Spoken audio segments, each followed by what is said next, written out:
अभी तक छठा चरण तक बहाली हुआ है ना, हर चरण का देखिए जितने सीटों पे बहाली निकली उसका आधा से ज्यादा सीट खाली रह गया है। इस बार बीपीएससी से बहाली थी, मैंने शुरू से कहा कि सरकार की जो मंशा है, जो योजना है, वो है बस दिखा देना कि 1,70,000 सीटों पर हम शिक्षकों को बहाल कर, लेकिन सीट खाली रह जाए। 6 to 8 की वैकेंसी इन्होंने नहीं निकाला।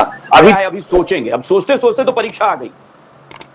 क्योंकि अभ्यर्थियों को भी ये बात मालूम था कि मामला लंबित है। ऐसा नहीं है कि अभ्यर्थियों को नहीं मालूम होगा, क्योंकि वो लगातार अध्ययन में रहते हैं, तो उन्हें भी ये फैसला, चूंकि ज्योति जी अभ्यर्थी हैं और उन्होंने ही बताया कि उस पे इनको मालूम है, लेकिन इनको ये तय करने का अधिकार नहीं है ना कि सरकार उसके आधार पर हमारी ज्वाइनिंग लेगी कि नहीं।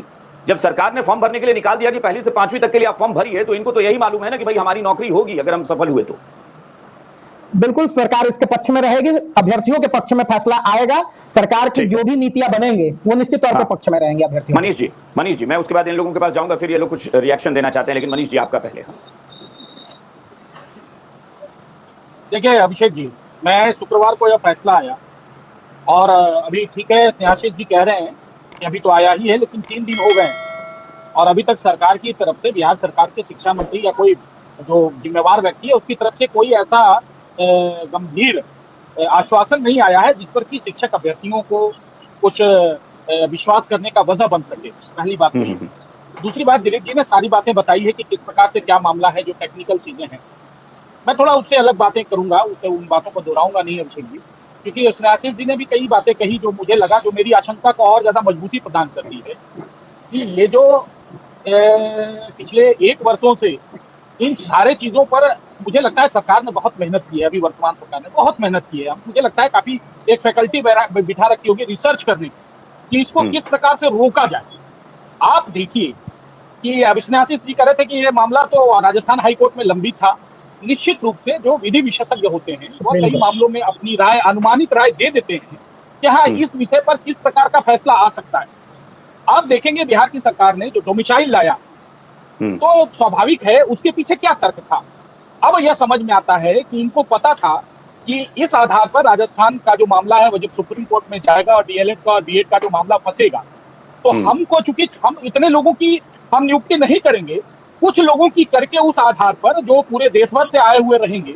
यह मेरी अपनी आशंका है। मैं जब उस पर मैं बड़ा सोच रहा था कि आखिर में इन सारी एक एक कड़ियां जो घटनाक्रम घटे हैं इस बीच में, अभिषेक जी, उन सबका घटनाक्रम अगर एक से दूसरे की कड़ी अगर आप जोड़ेंगे तो उसमें पाया जाएगा, जैसा अभी दिलीप जी ने कहा, एक और भी वजह, एक तो डोमिसाइल लाया गया ताकि कम से कम भर्ती करके हम कोई तरह से एक अपना दिखा सके कि हम क्या कर सकते हैं। जाए, लेकिन दूसरे प्रदेश के लोगों को हम यहाँ पर बिहार के लोग छट ना जाए, ये तो तय था कि ये तो अनुमान था कि हाँ क्या फैसला आएगा उस पर डीएलएड और बीएड के चक्कर में। एक बात। दूसरी बात, 6 to 8 को इन्होंने क्यों नहीं रखा, क्यों 0 रिक्तियां की, 1 to 5 को रखा, चूंकि जानते थे कि वो तो छट ही जाएगा, उसमें इस प्रकार का फैसला आ सकता था। अब आप बताइए मुझे, 1 to 8 पूरा 0 हो गया इस फैसला के बाद, पूरा 0 हो गया। एक भी आप नियुक्ति सरकार संवैधानिक नहीं कर सकती। और मैं स्नेहाशीष जी की बात सुनकर मैं इतना आश्चर्यचकित हुआ, बैठ कर इतने जिम्मेवार व्यक्ति सरकार का पक्ष रख रहे हैं। भाई बीपीएससी के चेयरमैन किस हैसियत से परीक्षा ले लेंगे, किस हैसियत से परीक्षा ले लेंगे।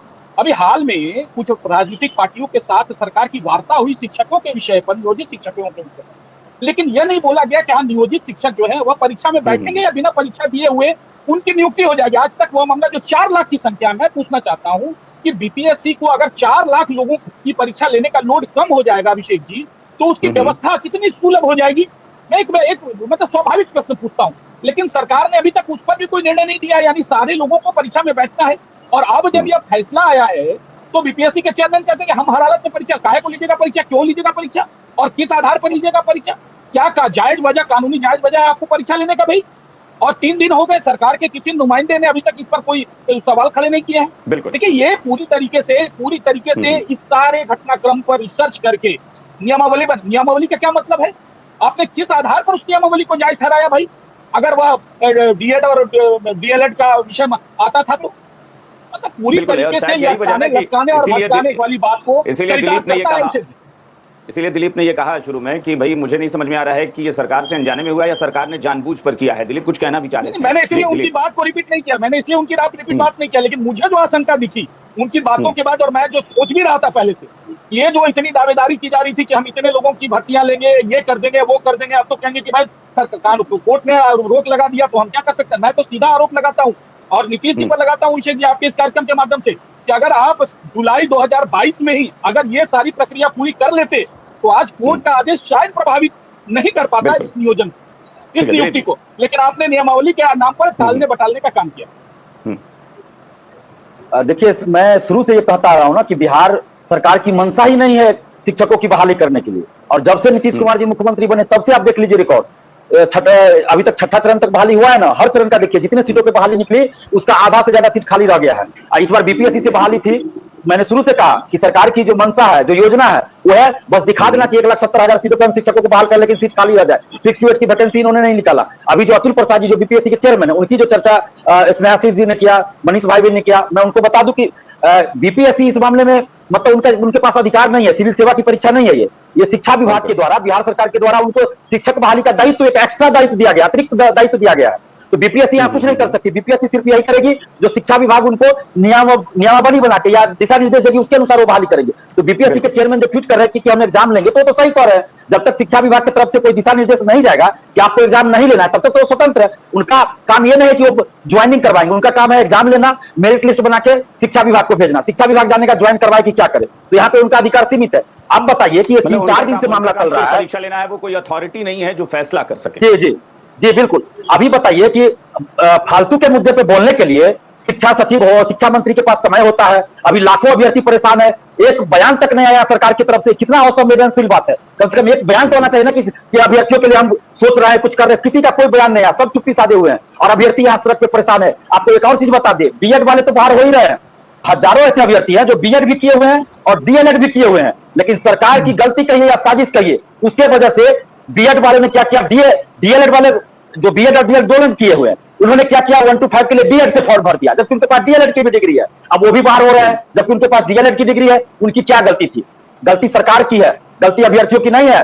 सुप्रीम कोर्ट में पहले से केस चल रहा था, सरकार ने क्यों नहीं बताया? सरकार ने इसलिए नहीं बताया, और सरकार ने नोटिफिकेशन, केंद्रीय विद्यालय का नोटिफिकेशन पढ़िए, उसमें स्पष्ट लिखा हुआ है कि सुप्रीम कोर्ट का आदेश आएगा तो बीएड वाले को बाहर कर देंगे। सीटेट में लिखा हुआ है, लेकिन सरकार जब वैकेंसी निकाली 1,70,000, क्यों नहीं ये चीज लिखा शिक्षा विभाग ने जानबूझकर, ताकि फॉर्म ज्यादा से ज्यादा भरा जाए, पैसा आ जाए, फॉर्म के नाम पे वसूली हो जाए बेरोजगारों से। और बाद में अभी देखिए, अभी एग्जाम स्थगित करने की बात क्यों नहीं कर रही है? क्योंकि उनको पैसा वापस करना पड़ेगा 5 लाख अभ्यर्थियों का। और फी कितना होता है? 500 नहीं, 700 800। झारखंड में रहता है 100 रुपया, 150, 750 है, कहीं 800, कहीं 600। और यूपी में 150 200 फी, बिहार में कितना?